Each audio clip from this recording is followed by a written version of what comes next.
I wanted to welcome you to this webinar sponsored by UPF and the Washington Times. This is the second one in our International Leadership Conference series. And this is specifically focusing on business and economics development. It's the International Association for Peace and Economic Development. And the title of this webinar is Possibilities for Business and Economic Development in Korean Reunification. And we have a great lineup of speakers today. And my name is Roger Wetherall. I am the coordinator for IAED within the United States. And I'll be the moderator for the program today. And before we get into the main part of the presentation, I would like to introduce Dr. Michael Jenkins, who is the president of UPF International and the chairman of the Washington Times Holdings. He's going to say a few words of introduction about IAED and UPF. Dr. Jenkins. Thank you, Roger. I'm very honored to welcome all of our participants that are on YouTube and have registered on the webinar. We thank you for joining the Universal Peace Federation and the Washington Times Foundation and this program that's looking at the situation of the Korean Peninsula from the point of view of business and economic engagement. We've had a number of Washington Times fact finders to Korea, to Japan, and to the region.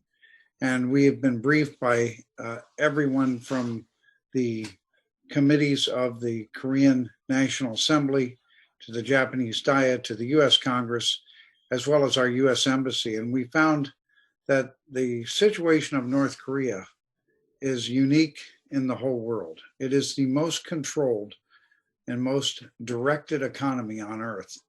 And it is also heavily supported by its relation to its neighbor, North Korea, its neighbor to the north, to China. And about 70% of its revenue comes from China through some kind of trade, selling coal or various items. The UN sanctions have cut a lot of that down, but we found that also that money that was reduced from refusing coal shipments as prescribed by the sanctions was actually leveled out and equaled by other subsidies from China. There is some trade with South Korea, and then there's also the trade on the black market. One of the intriguing things that we found was that the North Korean people have an economy all of their own. And it wasn't until the last 10 or 15 years that a kind of localized barter economy sprung up so the people could survive. And interestingly, the most powerful currency in North Korea is the US dollar. And through human beings' desire for happiness and also health and to avoid starvation, they creatively have manifested all kinds of cottage industries and cottage bartering. And that has kept the communities somewhat in a survival mode. That's why the idea of opening up trade is linked to also helping North Korea see a peaceful transition from a defensive nation that sees everyone to the south and other than Russia and China as arch enemies. And even North Korea sees China not in the most friendly terms, but they depend on China. But that's why the business component here is critical. Of course, there's the other components of humanitarian exchange and cultural exchange, and there's also the political element too.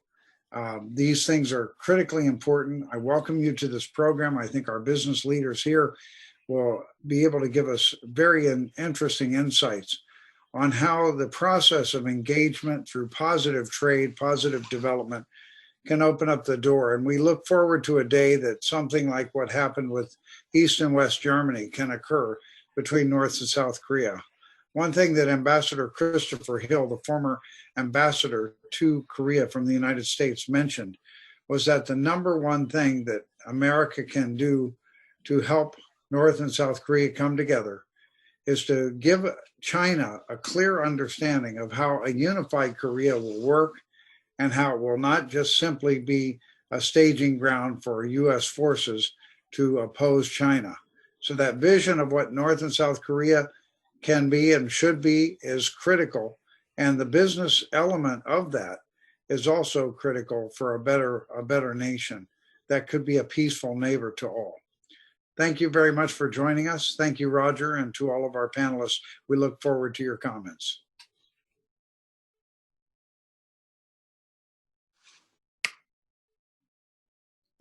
Thank you very much, Dr. Jenkins. That was a great introduction to the program. It's, I think, the impact of China on the reunification of North and South Korea is going to be a huge thing that we need to consider going forward, especially from an economic standpoint. Next up, I'd like to introduce a really great friend of mine. Mr. Tom McDivitt has been, instrumental in getting IAED organized and getting us all together, and leading a lot of the thought that goes into creating the intention and the purpose of the organization. So I'd like to introduce him as he's been with the Washington Times news company since 1994. He served a term as the Senior VP of Marketing at the Points of Light Foundation, which was an organization launched by President George H.W. Bush in 2019.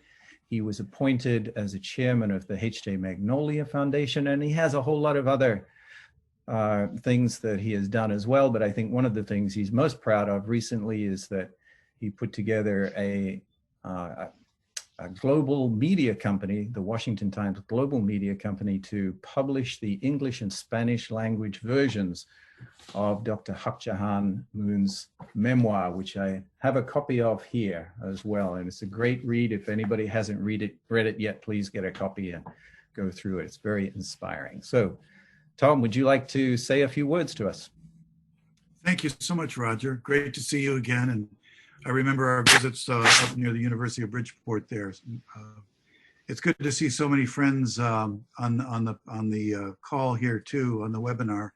And thank you for joining. We'd like everybody that's tuning in through the Zoom call or through YouTube, please consider getting involved with IAED, because I think this project of UPF is really going to go places.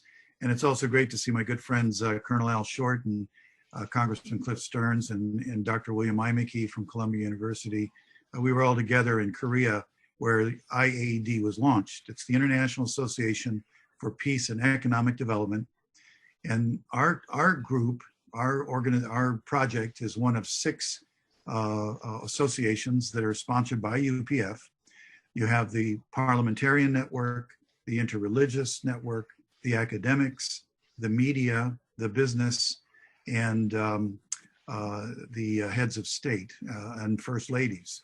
So it's a fascinating grand strategy that's evolving all over the world in about 160 countries. And we really look forward to growing IAED, a business network of people interested in the concept that business and commerce and economy can have a higher purpose, that we can not only do well financially, but we can also make a higher good for society. So we're started in Korea in February of this year. We're planting roots in all regions of the world. And the vision of IAED is to really to build a world of peace, prosperity, mutual prosperity, interdependence, and based on those core universal values. The mission of IAED is to attract business, government, and innovative economic thought leaders who can collectively impact society by working together, education programs, professional development programs, and most importantly, collaborating on the local, regional, and even global level on solving critical problems from the unique perspective that the business world can bring, especially in terms of innovation, technology, foreign direct investment, et cetera. And therefore, when you look at the world, there's certain hotspots, and as many have said, the Korean Peninsula is of the top, if not the most urgent issue. As President Obama handed off the White House to President Trump, he said that the #1 geopolitical issue is going to be the North Korean matter.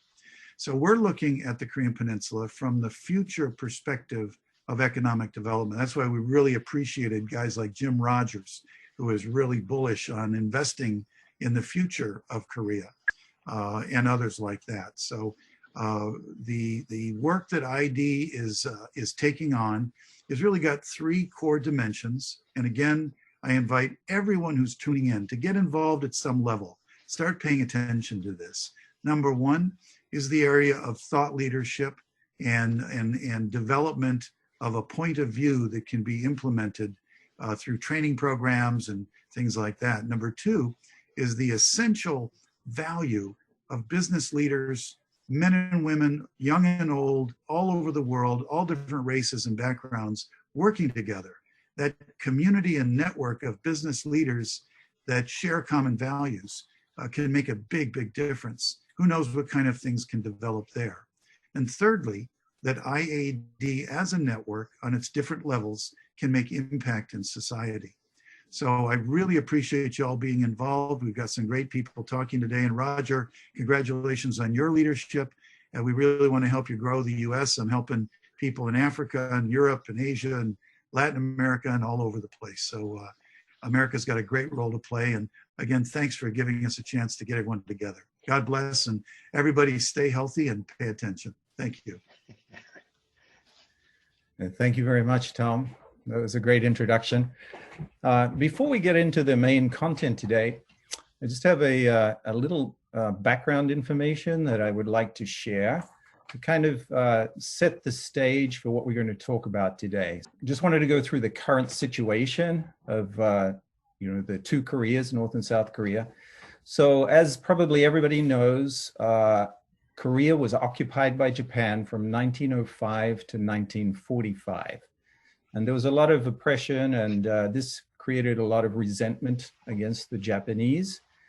And then at the end of the Second World War, the country was split administratively between Russia and the US. And that led to the US setting up a democratic government in the South. And then in North Korea, Kim Il-sung was put into power and began the communist government in North Korea. Then in 1950, he attacked South Korea in order to try and unify the 2 Koreas. And this resulted in an intervention by the United Nations and a devastating war that lasted for 4 years. That war was finally concluded with an armistice, but a peace treaty was never signed between these 2 Koreas, and there has been continued hostility and aggression between these 2 countries over the last 70 years. Many people have actually died during this so-called peace period. So it's 70 years now since the Korean War started, and most Koreans today who are alive have no memory of a unified Korea. All of those people who fought in the war and who lived, in a Korea that was united, many of them have passed away. Those who are old were there when they were very young. So we're kind of facing a crucial point today in, if we're going to bring about this unification of Korea, then we need to do it soon. So if we look at a comparison between these 2 countries, we can see, South Korea and North Korea roughly have the same area, but in terms of population, South Korea has nearly double the population of the North. And South Korea has a much older population. So their median age is about 42 years compared to 34 years. That's a 10-year difference. Part of this is due to the life expectancy in the 2 countries. We have 82 years in South Korea compared to 71 years in the North. But it's also due to the low fertility rate. So South Korea has only 1.27 children per woman, whereas North Korea, 1.94. So there is a declining population of young people actually in both countries. If we move on to look at the economic side of things, though, the differences are much greater. So South Korea has approximately $1.64 trillion as of 2019 compared to 30 billion for North Korea. So North Korea's got a 2% of the South Korean GDP. And if you look at the per capita comparison there, we've got 39,500 per person in South Korea compared to only $1,700 per person in North Korea. Interestingly, though, both countries list China as their largest export and import partners. Of course, for South Korea has many other partners, but North Korea does most of its business, 86% on export, 91% on import, is with China. And this is, of course, is because of their shared cultural heritage in many respects, and also because of the large border area that they share with the country.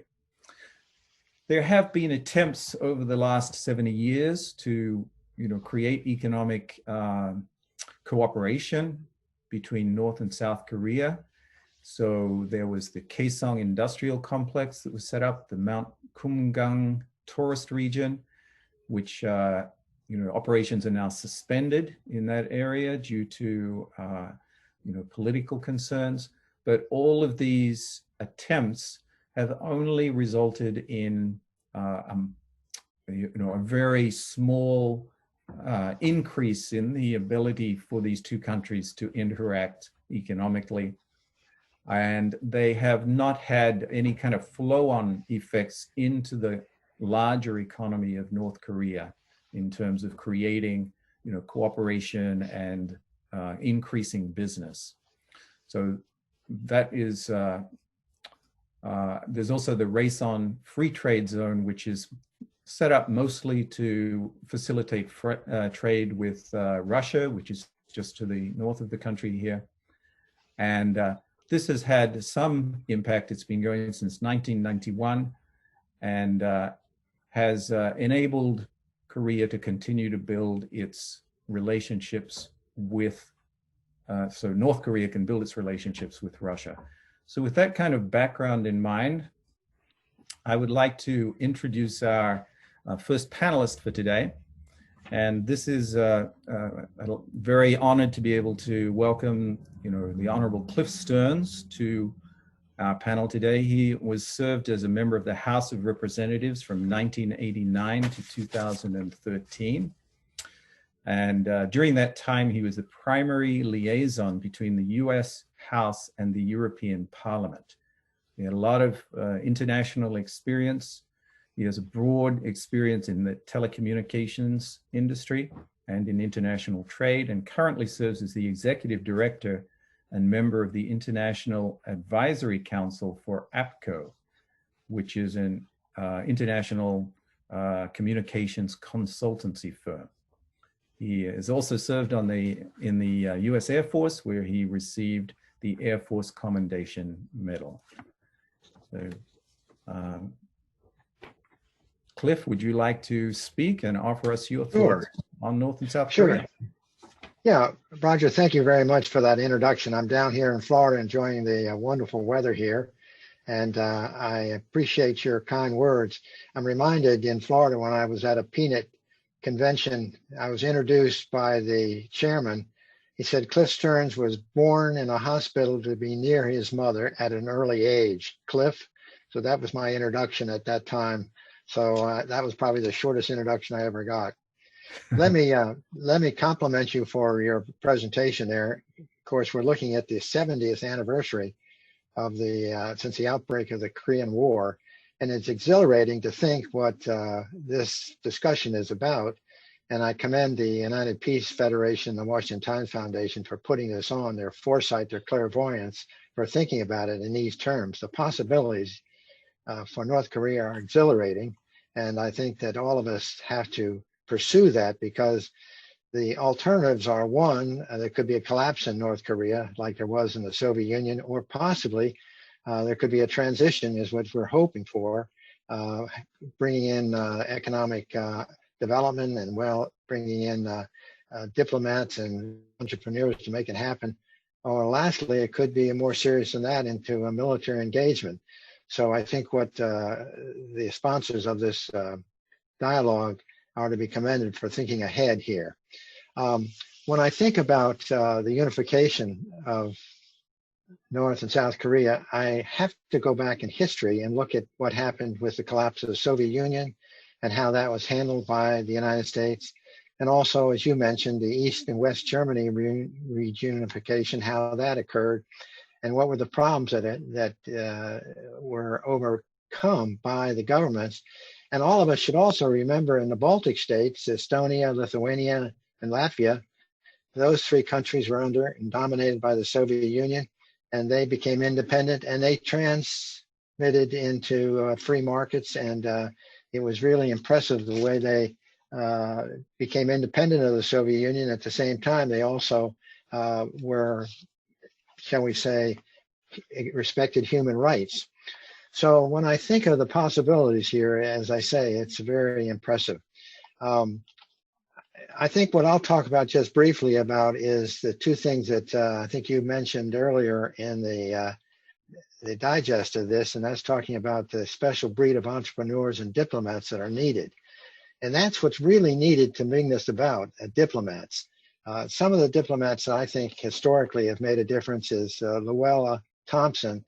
He was involved with the Cuban Missile Crisis under President Kennedy. He did an extraordinarily good job there. Then, of course, Lawrence Eagleburger, he persuaded Israel not to get involved with the Persian Gulf War. So you need diplomats of that kind of skill and integrity to bring this about, this transition, what we need to move North Korea to the free markets. And then, of course, you need the special entrepreneurs. And before I came to Congress, Roger, I owned and operated motels and restaurants. So I have sort of a feel for that real estate development, which is going to be very important for North Korea. And if you had entrepreneurs like Conrad Hilton or J. Willard Marriott or Ray Kroc in McDonald's, you can see if men of that caliber could feel comfortable going into North Korea and feel, one, that they could invest their money and not have a problem with investing their money. So that's one of the key, is to set up some kind of structure so that investors can invest their money very easily. And another thing they have to set up is confidence that you buy and sell under contracts with the judiciary that'll make it easy for it to do that. And of course, you have to have the conversion of the state-owned housing and land so that it can move to private ownership. So those are some of the things that you have to think about. But I think what we see in the Baltic and what we saw in East and Western Germany, that I think really we're able to establish a rule of law and property rights, and ultimately a theoretical model for all of us to convince North Korea it can be done. Strategically, it'll make the country into a whole new ally between North and South Korea. And then the trading opportunities for them will just open up. I noticed, Roger, in your list of slides that you did not have India as one of the import to North Korea. But that country, with its huge population and its democracy, would be a key for that country as they evolve into one country. I'll conclude by saying that North and South Korea as one country would be a world player. They would have no huge defense armament, so they'd be safe, they'd be an ally, and ultimately they'd be a rich nation. You pointed out the population is about 55 million in South Korea and about 25 or so in North Korea. So you have 80 million people. They'd be rich, and they would be starting to trade with China and India. And so it'd be a huge mental transition for the world and for North and South Korea. And I'm just delighted to participate in this panel and be on this distinguished panel with other members. Thanks, Roger.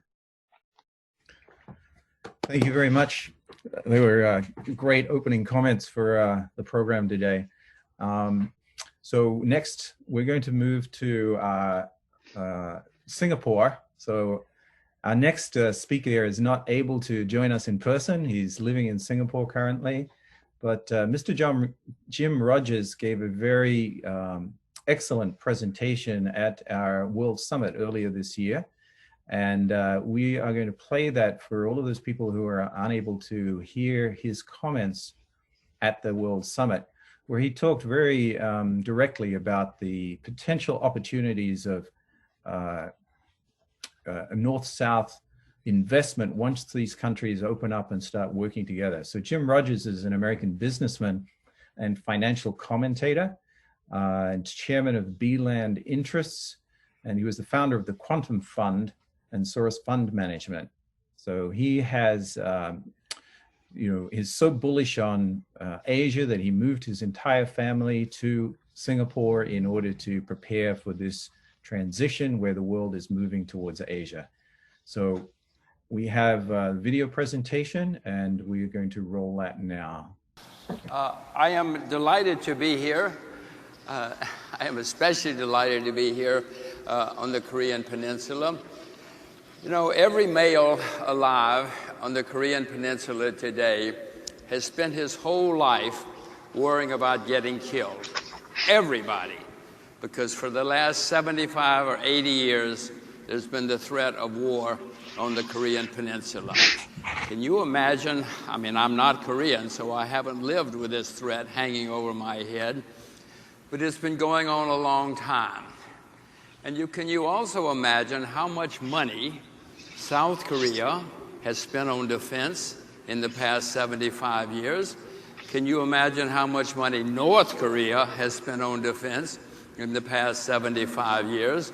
Both of these countries have spent staggering amounts of money, especially in the North, because that's their main emphasis, spending on defense. This is going to come to an end soon, in my view. And once the North stops spending so much money on defense, and the South stops spending so much money on defense, there's going to be a huge pool of capital which can go to develop the North and the South. There are huge potential assets on the entire Korean Peninsula. So this is going to happen soon, at least in my view, because there's a different mindset in the South and in the North. Russia's in favor of this, China's in favor of this, North Korea's in favor of it, South Korea's in favor of it. You all know President Moon would like to solve this problem. Some of us are subject to censorship, but the President Kim in the North has made many speeches saying that he wants to do for North Korea what Deng Xiaoping did for South Korea, what Deng Xiaoping did for China, and you all know what happened in China when they opened up and we had huge potential development. That's coming. Hanbando, the Korean Peninsula, is soon going to be the single most exciting place in the world. Once the 38th parallel is open, you will see huge amounts of capital come to the Korean Peninsula. In the South, they have capital. They know how to manufacture and develop economies. In the North, they have huge amounts of cheap, educated, disciplined labor. They also have lots of natural resources. You know, as recently as 1970, North Korea was richer than South Korea. Well, communism and the Kims can ruin anything, and they ruined North Korea. But now, President Kim wants to have a new life, a new country. South Korea is ready for change. Russia's ready for change. China's ready for change. Japan is against it because they don't want to compete with an open Korea. But it's coming, and when it comes, you can tell all of the males in Korea, on the Korean Peninsula, you don't have to worry about getting killed anymore, because we're going to have peace on the Korean Peninsula. There's some more changes that have to be made in Washington and other places, but when it comes, this conference is in favor of interdependence. You're going to have perfect interdependence on the Korean Peninsula, which is going to lead to great prosperity. I want to say again, the single most exciting place in the world is going to be the Korean Peninsula once the 38th parallel is open. In my view, that's coming. There is new thinking in this part of the world. Not enough yet, but it's coming. And when it comes, once you have prosperity and peace in Northeastern Asia, including Japan, it's going to lead to a lot more interdependence. You know, right now there's a huge movement afoot to build a tunnel from Japan to Korea. Can you imagine one day you can get in your car in Tokyo and drive to London? You can get in your car in Tokyo and drive to London. People like me who are a little nuts and love adventure are going to do that. I'm going to get my daughters, we're going to get in our car in Tokyo and drive to London through the tunnel, through South Korea, through North Korea, through Russia, and through China, and off we go. So there is a huge change coming. It's in process. It's not here completely yet because some more thinking has to change. Thank you. But please, I hope that everybody here, if we can solve the problem of Northeast Asia, if we can solve the problem of peace in Northeast Asia, which can be solved on the Korean Peninsula and Japan and Russia and China, this will be an unbelievably exciting place with lots of prosperity, lots of interdependence. And once you have prosperity and interdependence, you will have universal values. Everybody can sing and dance and dine and drink together and no longer worry about shooting each other and killing each other. So I'm very much in favor of interdependence, mutual prosperity, universal values, and peace in Northeast Asia. Thank you. So our next speaker is somebody that I've just gotten to know in the last couple of weeks, Colonel Short, Albert Short, or Al Short, has 40 years of experience working constructively with foreign governments. He's lived in many different countries in the world, especially in Asia, Japan, Vietnam, Singapore, and Brunei, and also in Africa. So as somebody with this kind of international experience, I'm really looking forward to hearing his perspective on communications and setting up business relationships between countries that may not necessarily agree on everything. So this would be an interesting discussion. So take it away. Thank you, Roger. First of all, thank you for the introduction, but also to UPF and IAED for setting up this program. I listened to the morning discussion, and I think that previous session set the stage for what we're going to talk about this afternoon. And in reality, it pointed out the possibilities for Korean reunification in the short term or remote. And I think one could make the case there's less optimism today than when I was in the East Asia Bureau at State in the early 90s, and we were conducting negotiations with the leaders in Pyongyang. But having said that, it's prudent for any business endeavor with any interest in the North or potential interest, and for that matter also NGOs, to have a plan to engage with the North in the event of returning to one country. And of course that entails both short and long-term plans. From the standpoint of business activity, the first thing is commitment. Recognize this is a long-term endeavor and that you're going to need partners.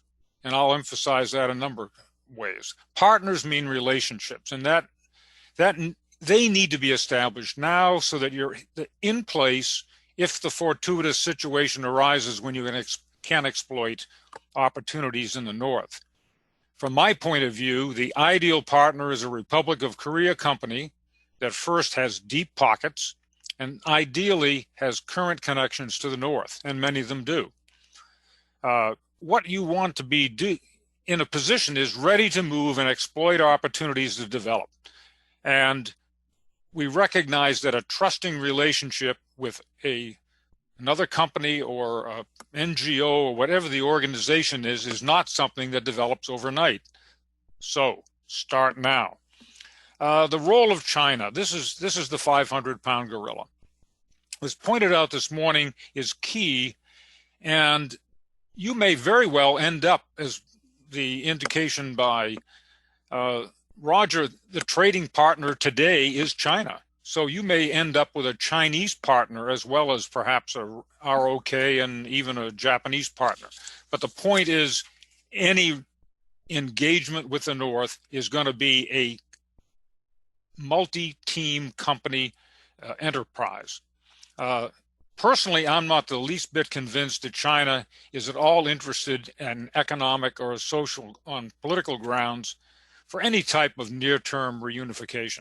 It's simply not in their interest to have an economic powerhouse on the Korean Peninsula that's enhanced with raw materials and labor from the North and a dynamic South. Also, China does not want a prosperous democracy on the Yalu River. You got to remember, Manchuria has a significant Korean minority. One speaker this morning did point out that there could possibly be a shift in the Chinese opinion in that regard, but it's going to take some delicate negotiating to move them to that position. As a multinational firm or a U.S. firm that's interested in future investment in the North, the first thing to consider is, what do you bring to the table that will be of interest to others? Whether your partner is a ROK, Chinese or Japanese partner, your company needs to have a good or service that's needed by these partners, or you're irrelevant. Also, any reunification is not going to be a partnership of equals, in my view. The South will simply overwhelm the North economically and otherwise. And like any merger, corporate or otherwise, there's one side always dominates, and I think the ROK will dominate this equation.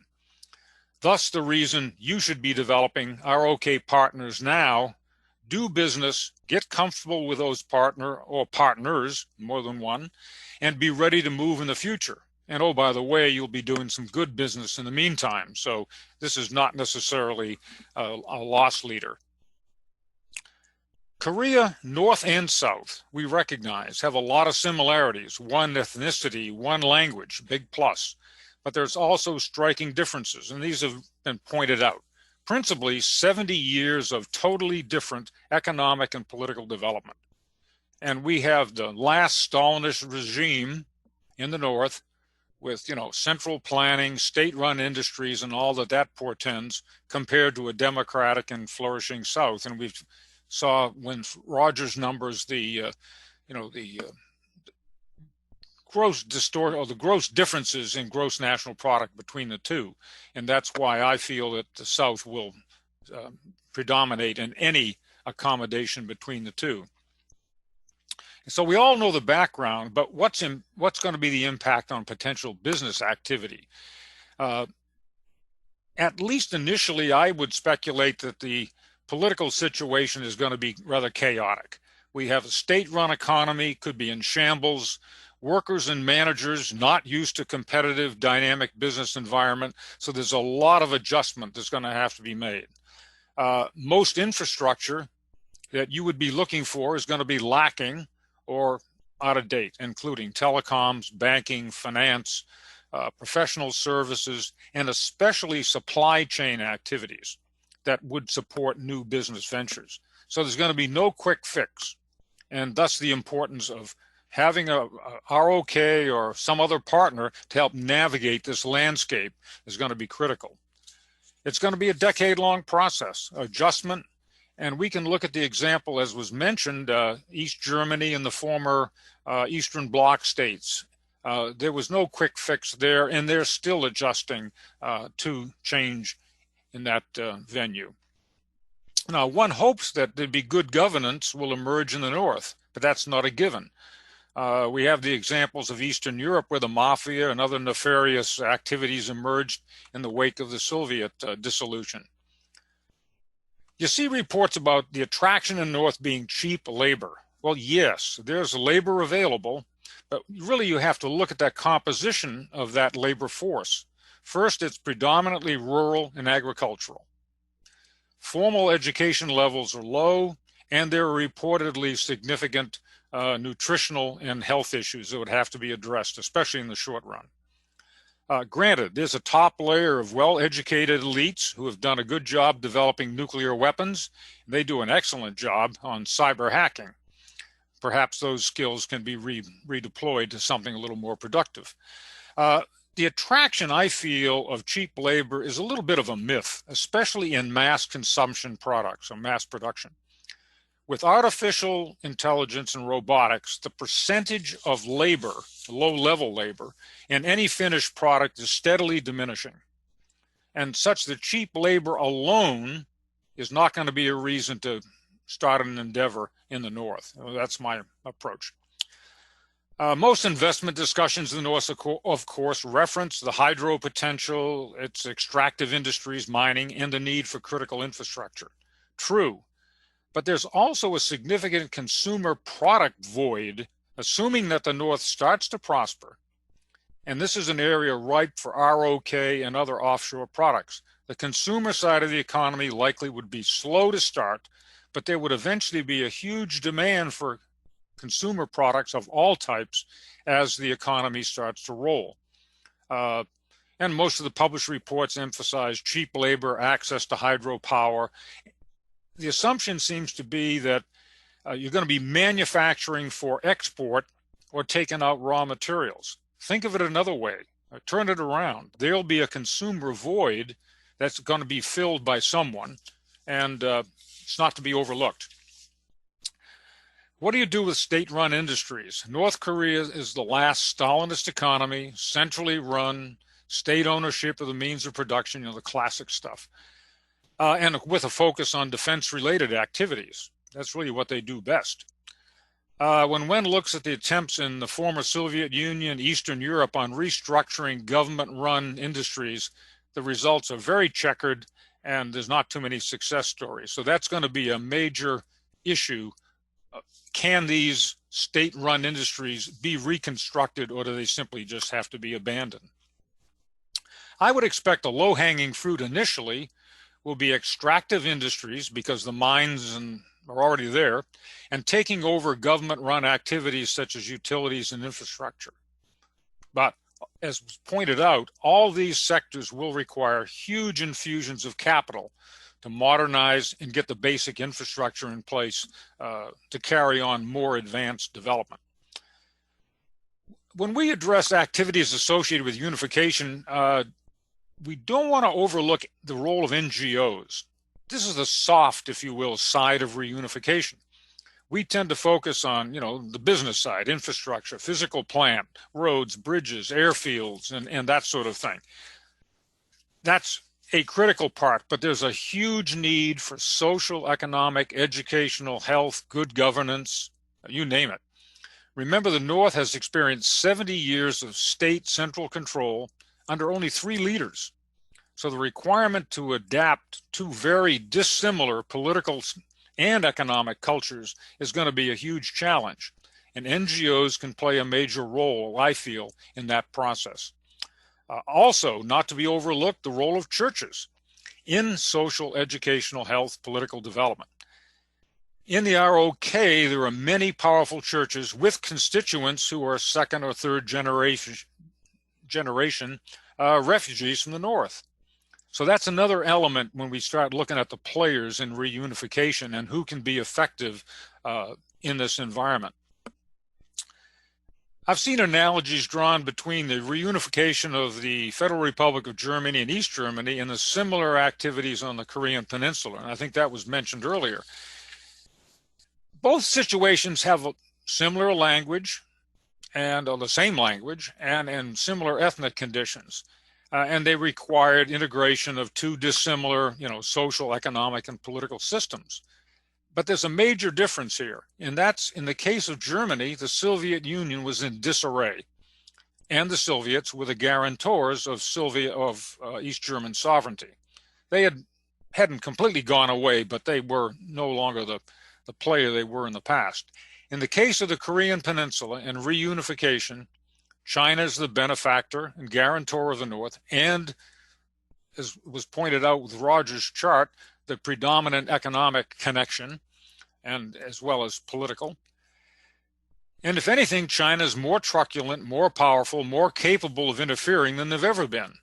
Thus, that analogy of German reunification can give us some insights and sort of major issues to be addressed, but I don't think it's a cookie cutter model, and there's glaring differences, especially in who's behind the curtain in both cases.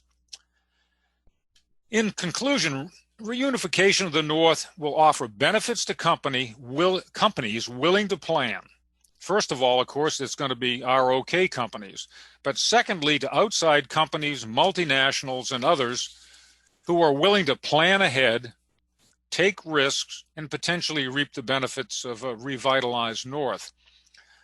These are really just some simple thoughts on the challenges and possibilities for business and economic development, Korean reunification. I'm sure there are a lot of other aspects that we could get into, and I look forward to comments from the other panel members and then participating in the discussion following that. Again, Roger, thank you very much. Thank you very much, Colonel Short. Your points are very pertinent, and I especially like the ideas of how there need to be other organizations involved in this process. We need to bring in social organizations. We need to bring in churches and other groups in order to help with any process of uniting the two Koreas together in an economic sense. So our next speaker, Dr. William Imeke, is going to continue a little bit on that theme. And I think he's a professor at Columbia University in the practice of international affairs, the School of Public and International Affairs. And he teaches courses in management, cross-sector partnerships, meaning like public-private partnerships and working with different types of organizations, applied policy analysis, and innovation. And he also teaches at Peking University and the Universidad Externado de Colombia. I apologize for mangling that. And he has also been the co-author of a book called Social Value Investing, together with Howard Buffett, who is also on the faculty at Columbia. So welcome, Dr. Imeke. Sorry, you're still on mute, Dr. Imeke. How many times have I made that mistake? Haven't we all? Okay, take it away. Thank you, Roger. Thank you so much. And thanks to my fellow panelists for all the wisdom that they've portrayed. And I'll try not to repeat it, but reinforce it and maybe add a couple of things. The themes that jump out to me are cross-sector partnerships, including all three sectors. I think that's critical. And I agree with Colonel and everyone else who spoke about that, with South Korean partners being essential. But the third sector, the social sector, the religious sector, can play an extraordinary role. And in fact, in our book, we talk about the growth in places like India and Brazil, which have had very rapid development using, in many respects, cross-sector partnerships. I do think, yes, it's not a cookie cutter, but the East and West Germany example, having been old enough to see it from both sides, there was a great deal of skepticism. Even in the early years, people thought this will never work. And here we are with Germany being a juggernaut. And I would say it has been extraordinarily successful. And as an optimist by nature, I'm hopeful that the same kinds of growth and development can happen there. I'm going to be on a part of a conference and on a panel with a joint conference we have annually with Peking University in Beijing. This will be our 5th annual conference on Thursday. And we're talking about things like governance and the exact topics we're discussing today. And it's, just one man's opinion of hearing conversations I'm not at all convinced that China would oppose reunification and growth. They spend a lot of money and a lot of effort and a lot of credit, their international credit, defending a regime that I don't think they're all that excited about. So if the Koreas could become a good trading partner, and that cost, not only as Jim Rogers pointed out, the extraordinarily wasteful cost of preparing for war that you don't want to go to, could be more properly and better, more beneficially deployed for economic purposes, I think we'd be in good shape. Maybe my value added is because I'm a political scientist and I'm somewhat involved in politics in the US, to talk maybe a little bit about what the future administration and political alignment in Washington is likely to look like after January. And despite, I think, aggressive efforts by soon-to-be former President Trump to make gains with North Korea, it didn't work out. I am hopeful, actually, that a more moderate approach that I suspect President Biden and his administration will take will be more beneficial. I think if you look at the long history of soon-to-be President Biden, he's a moderate, he's an internationalist, he's known around the globe. I think he's respected from both sides of the aisle. I think he's likely to be less aggressive in dealing with China, for good or for bad, depending on your point of view. I think he's likely to be less aggressive in his policies toward North Korea, good or bad. I think he's likely to return to traditional allies and collaboration, whether it be the EU or Japan or the UK and or all of these. So I'm anticipating a more calm, reasoned foreign policy from the US, which I think will actually strengthen our voice in Asia, and strengthen our voice with China. So as a full-time political scientist and part-time economist, I believe that if you align people's personal interests and their economic interests, they'll tend to go with it. People, at least at a minimum, are a little bit selfish and very family and tribe oriented. So if you can construct a situation where everybody wins, you're likely to be successful. And I think Asia, I agree with Jim Rogers, Asia is the future of the next 30 years. That's where the fastest growth is going to happen.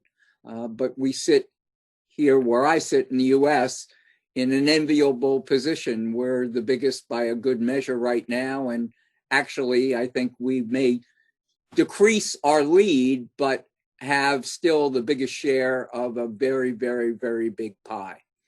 And I guess the last thing I would say is the issue of values and trust and respect, the core values that Roger, your organization represents, are critical for the future. I think we can underestimate the role that the social, philanthropic, and religious sector can play.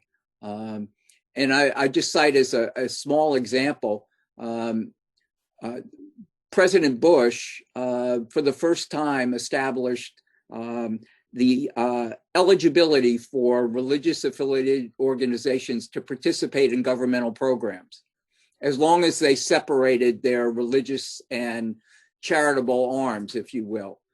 And it was enormously successful, particularly in areas like housing and social development and job training. And when he transitioned out, President Obama not only didn't eliminate that relationship, but doubled down on it, and actually grew the White House's role and encouragement for partnerships, cross-sector partnerships between religious organizations, social organizations, business, and the government. And I think we can see the same thing operating in South Korea and North Korea. Hopefully someday we'll be saying, like we say Germany, we'll be saying Korea. So I'll conclude there and turn it over to you, Roger. Thank you very much, Dr. Imeke. Very pertinent comments. One of the things that I really love about IAED and UPF in general is that we are able to interact with such a broad range of people from different disciplines and different perspectives. And certainly with our next speaker, Miss Purnima Voria, I got to meet her in Korea earlier this year and was, deeply impressed with what she has accomplished in her life. She is the CEO and founder of the National U.S.-India Chamber of Commerce, which has a direct membership of approximately 9,200 worldwide. It's a big organization. She's a motivational speaker, business owner, educator, and an expert on India. And her efforts have resulted in, increases in trade between the U.S. and India, and increased exports of U.S. products into India and other joint ventures. And she brings a unique perspective on what a reunified Korea would look like. So I'm very happy to introduce Ms. Purnima Voria.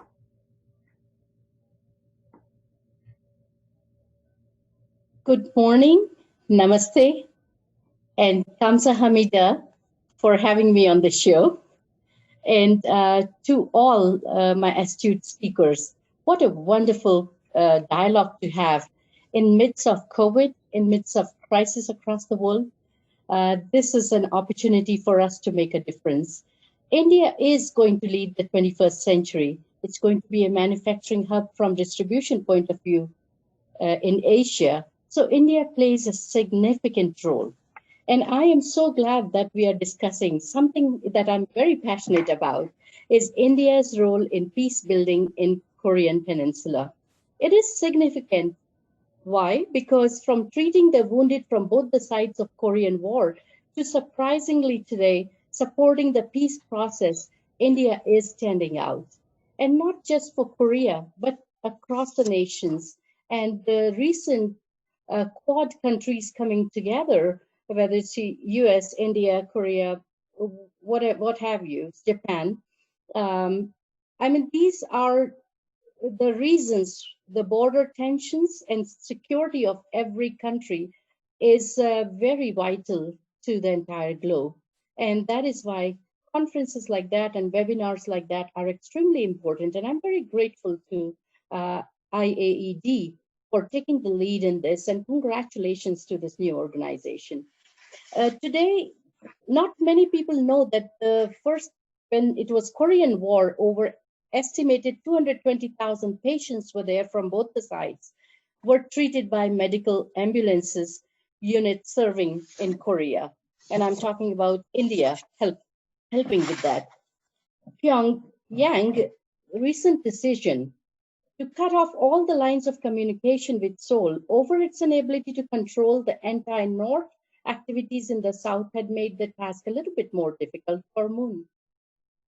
If he still is serious about reviving this, India can play a significant role, but they have to leave the complex issue related to denuclearization for a later date. So let's see what we can do at the present time. Korean War, hordes of foreign power rushed in after that. So there were a lot of people eyeing on Korea, the North Korea and South Korea both. The US and China jumped into the fight for regional dominance. Why am I saying all this? Because originally Koreans had just a very single ideology, and the ideology of nationalism. That was challenged because of the outside forces, outside ideology that was thrust on Koreans, and not that they had chosen it. I believe Koreans have a culture, they are peaceful, their culture plays a significant role on who they are. And I think that can be utilized for future peace processes. Now, I would say that US influence is also coming into a big play. So is China. Do we want to be a China-led Korea, or do we want to be a US-led Korea? I don't think either. I think Korea, if North and South comes together, they can itself become a very significant player in the world. And they are one of the top when it comes to economic development. So I believe that independently, South and North Korea must make efforts to come together.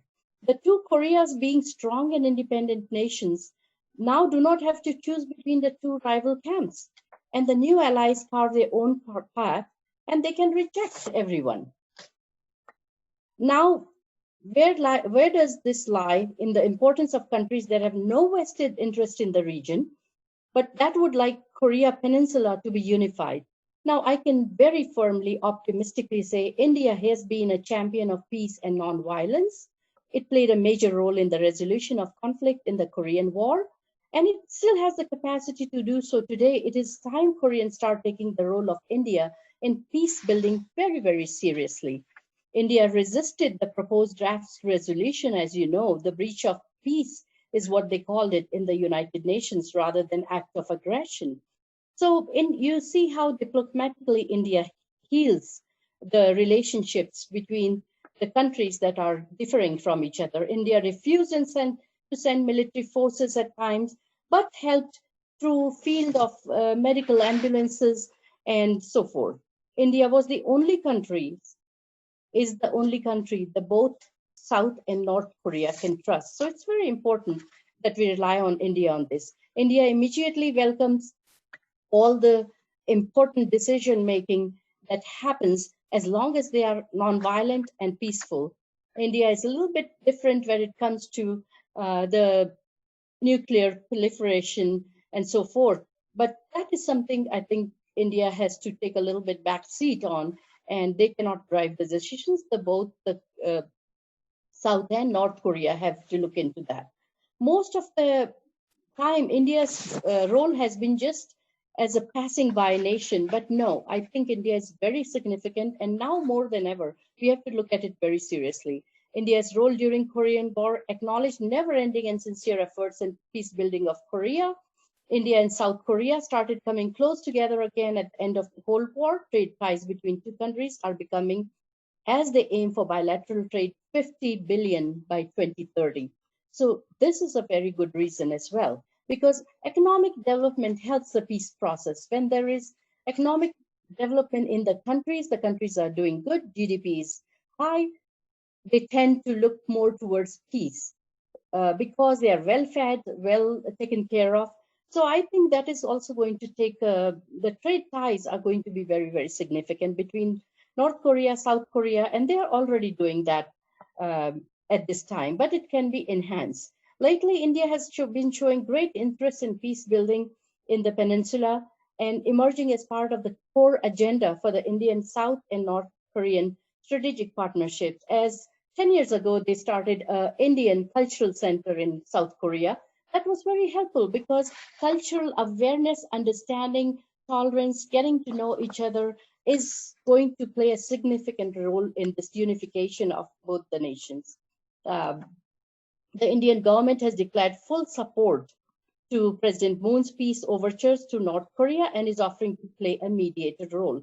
Let's take that offer since it's requested to us. It is prepared to go an extra mile to complete unfinished tasks of Korean War and peacefully unifying the Korean Peninsula, despite of the best efforts of international community to stop the proliferation of nuclear weapons on Korean Peninsula. North Korea has succeeded in acquiring them, and we all know that.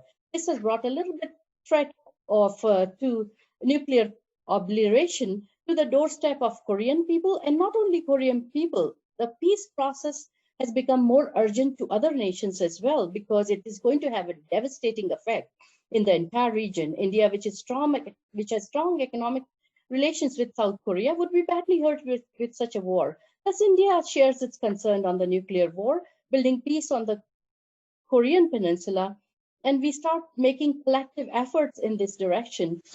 I think it's today when we have to do that, and we have just made this as a great start in this webinar. The intent here is not to rehash historical triumphs. While India is transmitted as non-alignment to multi-alignment, it continues to have the ability to engage with a wide range of states and countries and positively contribute to the brokering of the peace in Korean Peninsula.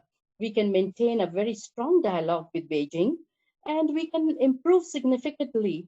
Since the turn of the century, US-India relations have become very, very strong as well. Similarly, along the prosperous economic ties with South Korea, India has also lesser known, somewhat friendly relationship with North Korea. And opportunities in space, science, technology, education in Asia Pacific. In Dehradun, one of the regions of India, there were training that was taken by North Koreans in 1996, and graduates of this institute have gone to not only imply a swift resolution to the problem of denuclearization, but demilitarization as well. And with the flow of the information and increased efficiency of bilateral communication, encourage symmetry, dialogue, confidence building measures, and provide neutral third party would carry out monitoring functions in case of an agreement. And from narrow point of view, I would say initiatives would reaffirm India's bona fide as a responsible stakeholder in international society and significantly improve its system level prestige. India has already expressed concern over North Korea's nuclear tests, negatively appraised its consequences for the regional peace and security, and a more prominent role is what India is seeking. In global public goods like security, India must step forward and embrace wider responsibility. And I think I'll end with that. Opportunities are immense, and I think during the question and answer session, we'll talk more about these. Thank you, and namaste. Namaste. Thank you so much. That was, I learned a lot there about India's role in working with both South Korea and North Korea, and I was especially moved by your mention of culture as an important part of that. Both Reverend and Mrs. Moon have always emphasized how important cultural exchange is in order to create peace in the world, and have set up, dance troupes and choirs and international cultural associations to accomplish that as well. And I must add one last thing, which is fifth industrial revolution. We all are in the fifth industrial revolution, and humanitarian touch or humanity embracing each other is going to drive the economic development of the world. So that human element that fifth revolution brings, we have no choice, but believe me, it is going to be that human element is going to be the unification of South and North Korea. I am very optimistic about it. Yes. Thank you. Yeah, thank you for sharing that. So we're going to go into our panel discussion part, and we do have some questions from the audience. If other people would like to submit questions, I would ask that you please put them into the Q&A window rather than the chat window. It makes it a little easier for me to manage them. But anyway, we'll try and get to both. There are some coming in different places.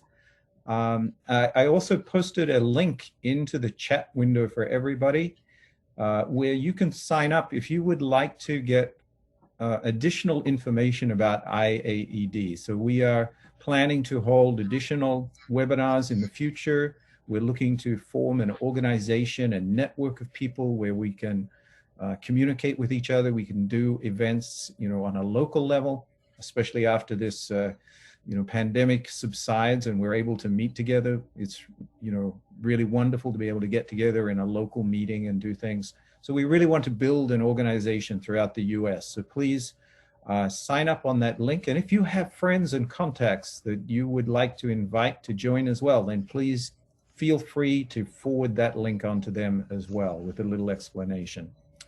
So now let's bring everybody back on screen. We have everybody here already, right? And let's look to some of these questions. So I have the first question here comes from Joshua Holmes, and I'm going to put this first to maybe Colonel Short, and then maybe Cliff Stearns, if you would like to comment as well. And he says, could you elaborate on why reunification would be more beneficial conclusion versus simply North Korea opening up its borders and becoming a free market economy as a separate entity to South Korea? So keep separate nations, but just open up.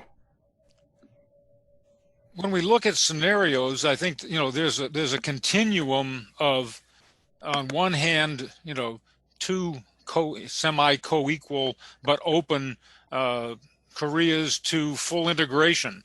What will evolve? I don't know.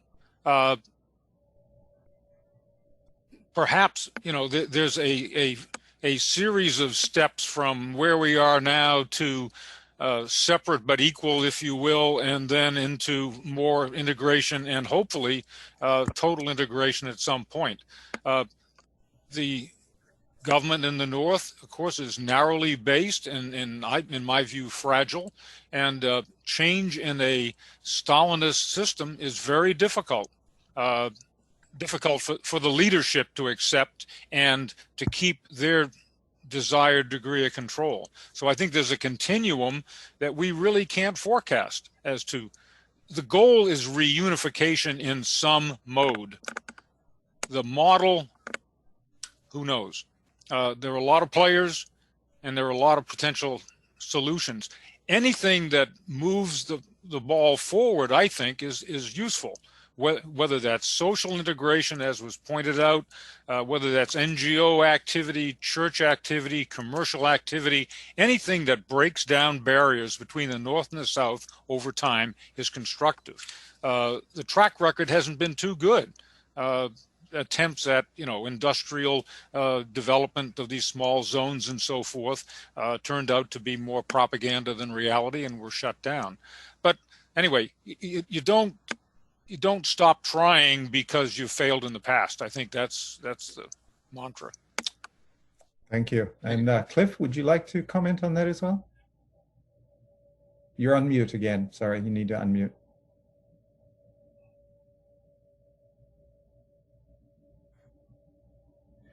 There's 2 points I would like to say.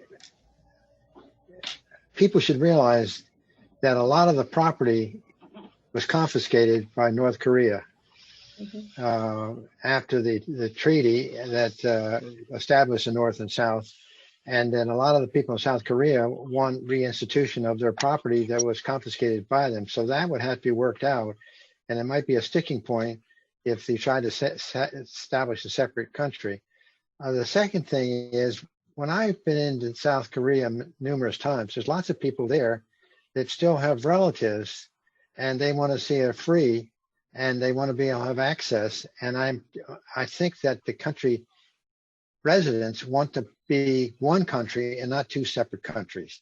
And I think they feel strongly when I talk to them, they think in terms of their country almost predominantly as one country, and they want it that way, and they don't want two separate free enterprise zones.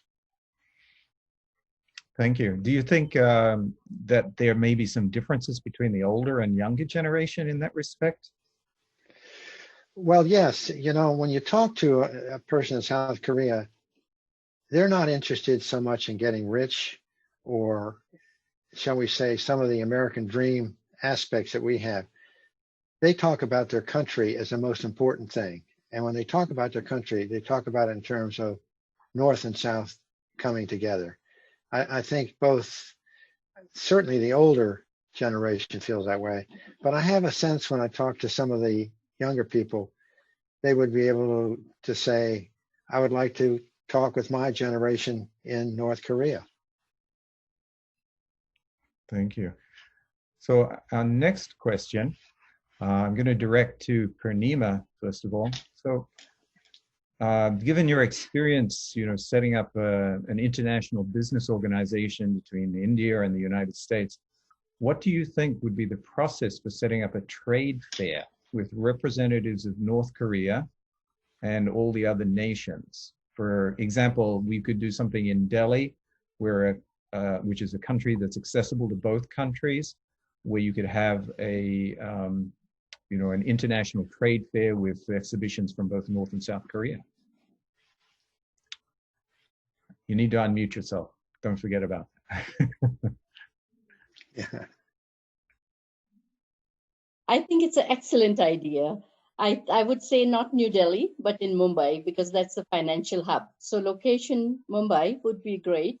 North Korea, I was very fortunate to attend a trade fair in New Delhi at Leela's Hotel, which is a 5-star hotel, a couple of years ago, and my brother told me about it. And there is an organization called KOTA, Korean Trade Organization, and it was very strange that they were all trying to do business with my brother, and I was very excited because I didn't know that we could do that. But this was a couple of years ago, and when I talked to them, I was telling my brother in Hindi that, oh, propose this, propose that, and guess what? After the whole conversation, I find out they knew Hindi. They knew exactly what I was telling my brother.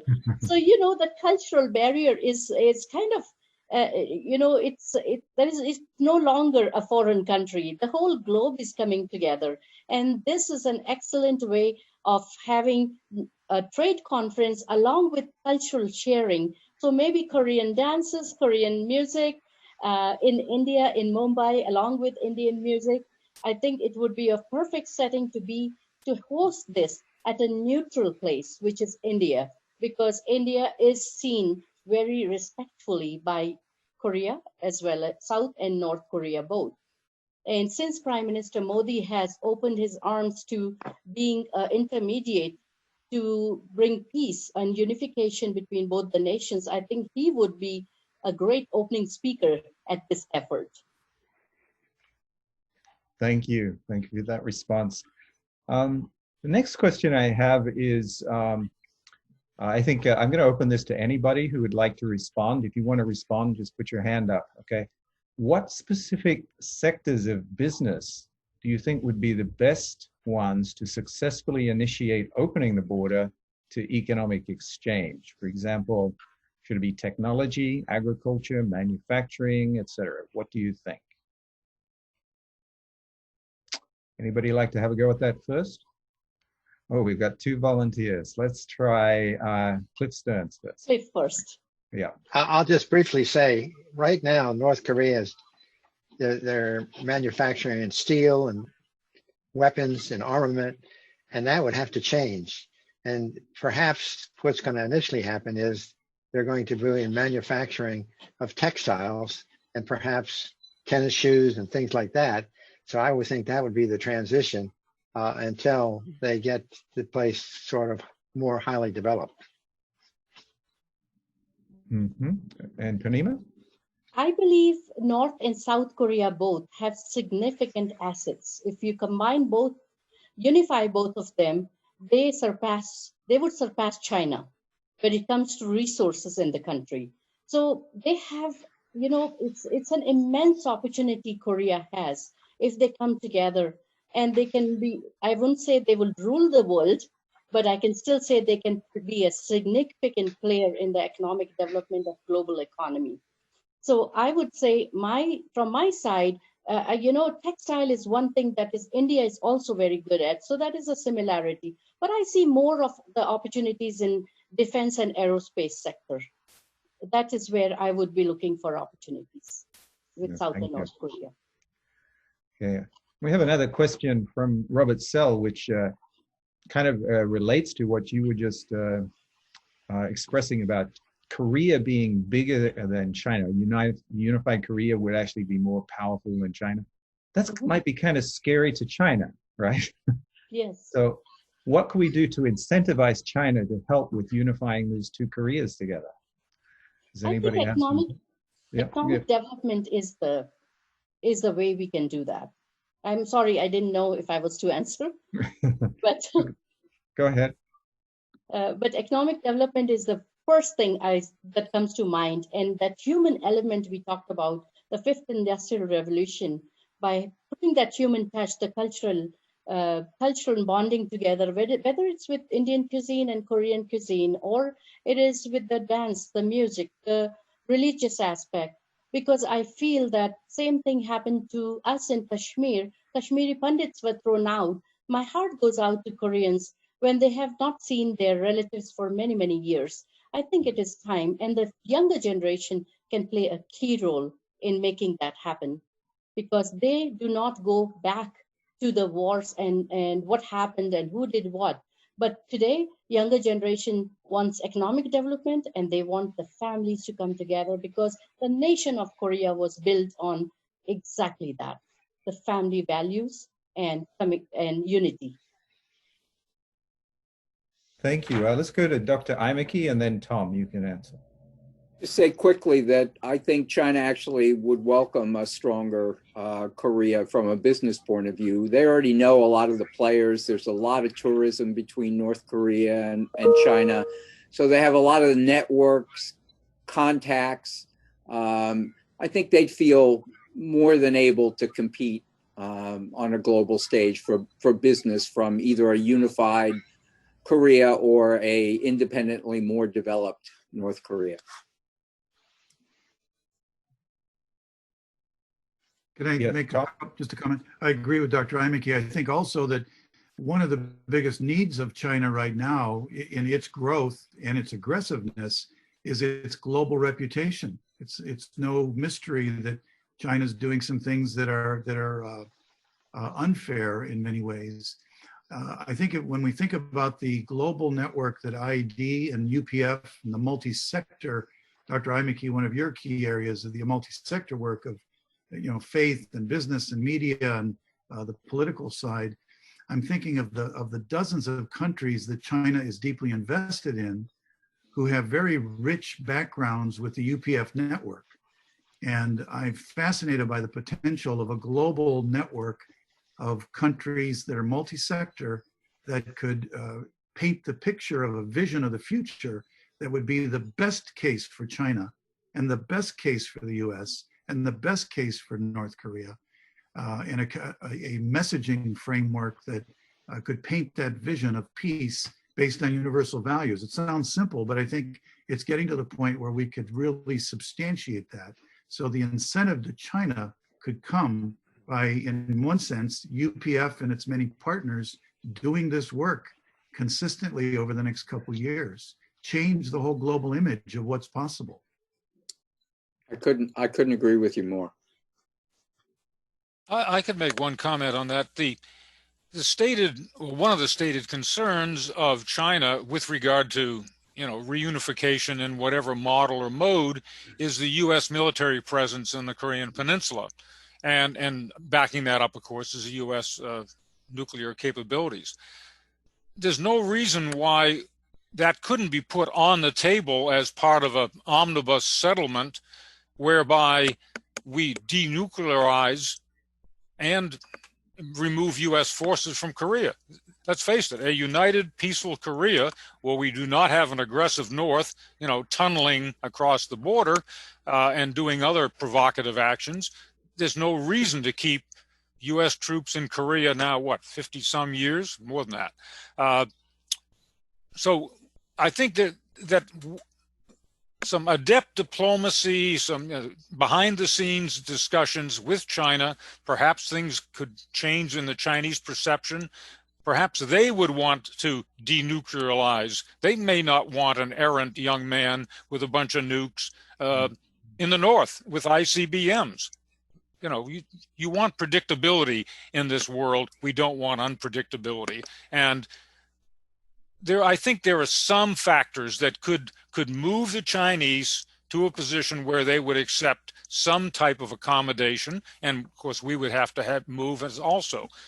The wild card is the North Koreans, and I was involved in those negotiations with Bush too, have never complied with one agreement that they have made ever, period. So they got a lot of baggage to unload and start complying in small ways. They don't have to, open the doors and to everything, but they need to show constructive compliance over a long period of time in a lot of venues. It was brought up, for example, the reunification issue of families North and South. That could be done tomorrow. Mm-hmm. Open the borders up, let people travel back and forth, let families unite, and let that go on for a period of time. Anyway, I think there's a matrix of activities that could help to move it along. I'm not that keen on multi-power negotiations. I think they oftentimes national policies get in the way of solutions. I think that on one hand, the North and the South themselves are adults and could should be able to work out their own issues with us, the Chinese, the Russians, the Japanese, and others in the background as supporting actors, facilitating a final solution. But anyway, that's just some thoughts that I have. Yes, Dr. Jenkins. Thank you, Roger, and thank you to all of our distinguished panelists. Mr. McDivitt and I have been to Korea on a number of occasions with fact finders, and we were encouraged to find out that the general sentiment in the North and the South is they do want the unification of Korea. It's one culture that has a 4,300-year history, and it has all the same cultural traditions. The introduction of communism after World War II was an unnatural governmental control system, and it is not natural for the people, and they're not prospering. They're not happy under this. Yes, there are young people in the South that are not that excited about unifying with North Korea, but we've heard that it's more because of the economic concerns. It will be a tremendous strain on South Korea to bring that unification. So a lot can be learned from East and West Germany. But I know Dr. Moon, our founder, who escaped from North Korea, it's a burning desire in her heart for the sake of all her, her countrymen to bring that great country together again. Yes. And I think also China definitely does not want a nuclear North Korea. They do not want that because it can just cause more trouble and causes Japan to want to have a nuclear weapon and so forth. Thank you. So we're coming very close to the end of our time here. I just wanted to give everybody 20 seconds to kind of give some closing statements before we wrap up here. Okay, I'll give you 30. Okay, 30 seconds. So I like to go in kind of reverse order from how people spoke. So let's start with ladies first. Ms. Panima Voria. Thank you so much. Thank you. This was a wonderful dialogue that we had. I wish very well and best wishes to IAED. I think they can play a significant role with economic development piece of it. North Korea specifically, I would say reunification gives access to cheap labor and abundant natural resources in North, which combined with existing technology and capital in the South would create a large economic and military growth potential. And with that, I thank you and I wish well, and I hope this happens in our lifetime, the unification of North and South Korea. And if I can play a significant role in helping Michael Jensen and Jenkins and Tom and all of you in any capacity, I would love to do that. And I will encourage my Prime Minister and leaders as well. Thank you. Thank you. And Dr. Imaki, would you like to go next? Don't forget to unmute. Yes. I finally figured that out. I'll be brief. I learned a lot today, so my appreciation to my fellow panelists, and I'm even more optimistic about the future of the Korean Peninsula than I was before I came in. Thank you. And thank you to IAED for having this forum and making it available. Thank you. And next, Colonel Short, would you like to give a few remarks? Well, Tom and Michael, thanks very much for allowing me to participate. My compliments to UFP and IAED for putting this together. This is a look into the future. And, there's a lot of scenarios out there, but I think with the morning session and now the afternoon, we've explored some interesting ideas. And thanks again. Thank you very much. And Cliff Stearns. Yeah, Roger, thank you very much. I'm just delighted to participate in this panel and for UPF and the Washington Times Foundation for sponsoring it. I think it's exhilarating to think that we could have the unification of these two countries. And I think, as I mentioned, through the Baltic and East and West Germany, and even what was done in other countries like Poland and Hungary who transitioned, there's a theoretical model to do this. And let's hope and pray it happens. And may the good Lord take a liking to all of you, but not too soon. Thank you. And let's give Tom and then Dr. Jenkins a chance to say a few words. Sure. Thank you, Roger. Excellent job, Roger. This could be on primetime television. When I think of Congressman Cliff Stearns, a former president of the Association of Former Members of Congress, and Dr. Imeke with the hundreds of academic colleagues you have, and Al Short with similar in the business field. He's building hospitals in Africa. He could build hospitals in Korea. And Purnima with about 10,000 companies. I know I speak for the IAED team globally. We would love to get you folks involved, help us shape strategy over the next couple years. Imagine the kind of thing we could do to build this at scale. And we're also thinking of taking the kind of content we've shared today and this morning and republishing that in special sections in the Washington Times. And thanks so much to everybody on the chat and everything. I know people all over the world are there. Even Edie Iverson from France is there, Cliff. She says hello. So, Oh, good. Anyway. Good. Hello to Edie. Good. And, I'll tell you what, it's a pleasure working with Larry and especially Mike Jenkins, Dr. Jenkins. This is a great leadership team. We can make an impact. So I'll hand it back to you, Roger. Thanks. Oh, Dr. Jenkins first. Thank you very much to all of our panelists. This is congratulations on a great session. And Roger, thank you. And Chairman McDivitt, Chairman of the Times, we're proud of your leadership.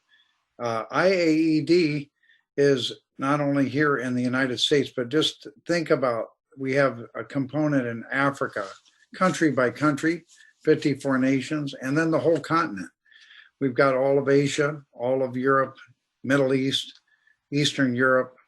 It's really amazing. I realized today, what if this association continues to grow? So I know that you have many colleagues in business that can really see the vision of moral and also ethical leadership in business to really influence the world to be a better place. So thank you very much. Congratulations. So thank you very much to all of our distinguished panelists. Everybody's contribution is really a step in the right direction for us to be able to make a change in the world. And I truly believe that as we speak these words, as we make this thought, this idea, a popular one in the world, we are going to transform the world, and we will see the unification of Korea in our lifetime. Just as we never thought that Germany would come together, we never thought that the USSR would collapse, and then within a couple of years it happened. I am sure that it can happen so quickly and unexpectedly. So thank you very much, everybody, for your contributions today. Thank you. Thank you, Roger. Okay. Roger, is the recording of the conference available for people if they want to rewatch it? Yes, it will be made available. It's available on our UPF Facebook page if they want to see it, if they want to share it.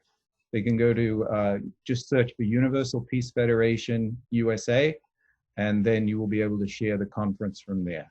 Okay. And it will be edited and put up on YouTube also. That's great, Larry. And I also noticed about a dozen questions that we didn't get a chance to tackle. Maybe we can facilitate some way to respond to some of those questions. Roger, I'd like to also recognize our North American Secretary General, Larry Moffett. He is the one that connects us all together. He has communicated with every U.S. president, and he communicates with all of us. Thank you, Larry. And, Thank you, Larry. Dr. Jenkins, Al Jensen is on the phone. He's on by phone too, your North American coordinator. Hello. Why don't you go ahead and mention him? Yeah. North American coordinator, Alan Jessen. Great work, Alan. Thank you, Roger. Great job. Great job. Thank you.